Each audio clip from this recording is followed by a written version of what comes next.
बिहार में बड़े बदलाव के संकेत, नीतीश की जगह तेजस्वी बन सकते हैं सीएम। एमएलसी चुनाव में जीतन राम मांझी की पार्टी नाराज, नीतीश को दी धमकी। हमने दिए एनडीए छोड़ने के संकेत, महागठबंधन में हो सकती है शामिल। बिहार में एमएलसी चुनाव एनडीए और महागठबंधन की ले रहे हैं परीक्षा। बिहार एनडीए में पड़ चुकी है बड़ी फूट। वीआईपी के बाद अब एक और दल निकल पड़ा है बगावत की राह पर।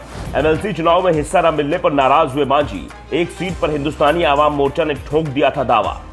नीतीश कैंप में मांझी की नाराजगी ने बजाई खतरे की घंटी। हमने समर्थन वापस लिया तो मुश्किल में फंस जाएगी नीतीश सरकार। बिहार में एमएलसी चुनाव को लेकर महागठबंधन के बाद अब एनडीए में दरार पड़ गई है। महागठबंधन में तो लालू यादव ने किसी तरह से स्थिति को संभाल लिया है, लेकिन अगर एनडीए में नीतीश कुमार सहयोगियों को संभालने में कामयाब नहीं हुए तो फिर उनकी सरकार मुश्किल में फंस जाएगी, क्योंकि नीतीश सरकार को बहुमत के लिए अपने सहयोगियों की जरूरत है। 243 सदस्यीय बिहार विधानसभा में एनडीए के पास 125 सीटें हैं, जिसमें से 4 सीटें हम के पास हैं। अगर हम नीतीश सरकार के समर्थन वापस ले लेती है तो ऐसी स्थिति में नीतीश कुमार की सरकार अल्पमत में आ जाएगी। और मांझी की नाराजगी इस बात के संकेत भी दे रही है कि वो कुछ बड़ा कर सकते हैं। दरअसल एमएलसी चुनाव में हम की ओर से 4 में से 1 सीट की डिमांड एनडीए में की गई थी, लेकिन बीजेपी और जेडीयू ने 2-2 सीट आपस में बांट ली और हमको एक भी सीट नहीं दी, जिसके बाद से जीतन राम मांझी की पार्टी नाराज है और अपनी इस नाराजगी का हम खुलकर इजहार भी कर रही है। जब जेडीयू और बीजेपी के उम्मीदवारों ने नामांकन किया तो एनडीए का हर बड़ा नेता दिखाई दिया, लेकिन हमसे कोई नेता नामांकन के दौरान नहीं दिखा। यहां तक कि जीतन राम मांझी ने भी इस कार्यक्रम से दूरी बना ली। हम के राष्ट्रीय महासचिव दानिश रिजवान ने हिंदुस्तानी आवाम मोर्चा को हिस्सेदारी नहीं मिलने पर नाराजगी जताई है। दानिश रिजवान ने कहा है कि एनडीए में सभी दलों को उनका वाजिब हक मिलना चाहिए। हमने अपनी बात से दोनों बड़े घटक दलों को अवगत करा दिया था, इसके बावजूद हमको हिस्सेदारी नहीं दी गई।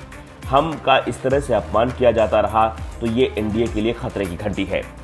रिजवान ने कहा कि हमने अपनी नाराजगी बीजेपी और जेडीयू दोनों के समक्ष दर्ज करा दी है। दरअसल हम की नजर राज्यसभा की सीट पर थी। राज्य की 5 राज्यसभा सीटों के लिए चुनाव हुए थे, जिसमें से एनडीए के हिस्से में 3 सीटें आ रही थी। जीतन राम मांझी ने इस दौरान बीजेपी और जेडीयू से विधान परिषद की 1 सीट मांगी थी।